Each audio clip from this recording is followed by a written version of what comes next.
kondisi pohon kenap yang ada di Desa Blangdalam Genting, Kecamatan Nisam, Aceh Utara. Nampaknya pertumbuhannya kurang bagus, mungkin pupuknya kurang, tapi ada juga yang sebagian tumbuhnya sangat bagus. Beda yang sebelah kanan sama yang sebelah kiri. Sebelah kiri agak lambat pertumbuhannya, yang sebelah kanan lumayan.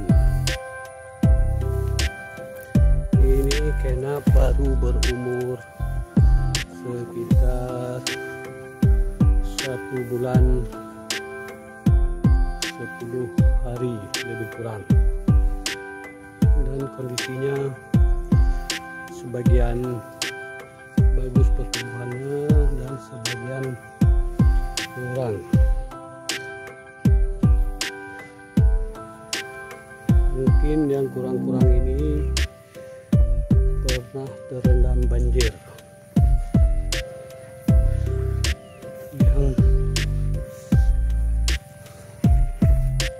tumbuh dengan subur ini kondisinya tanahnya agak sedikit lebih tinggi dari yang sebelah sini.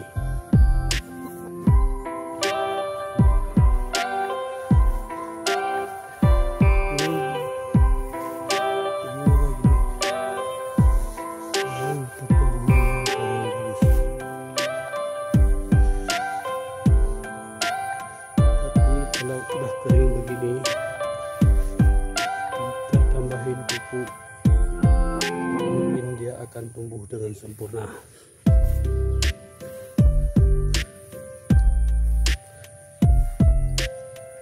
Beginilah kondisi tanaman kenap yang pernah terendam banjir.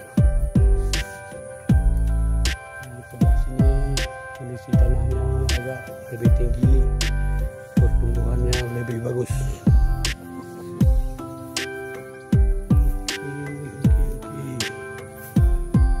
Kita akan menuju ke tengah-tengah.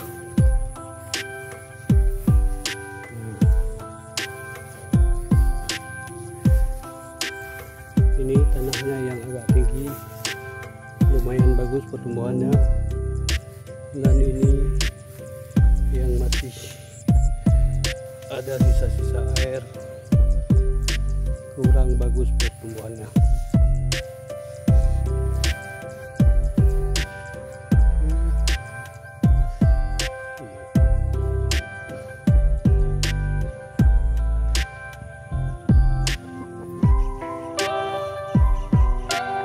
Ini mungkin kalau sudah kering bisa kasih pupuk biar pertumbuhannya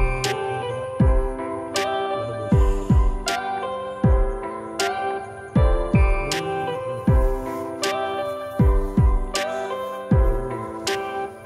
Yang atas sini sumbu dengan subur kayak sayur mayur.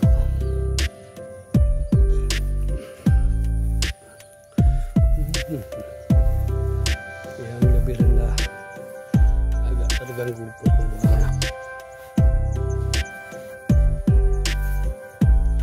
Padahal tanamnya hampir bersamaan. Inilah kondisinya yang waktu kecil masih terendam air.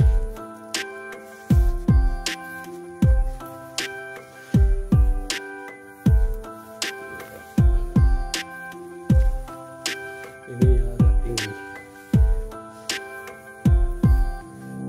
jauh beda sama yang di sebelah sini. Ini lagi yang masih terendam banjir.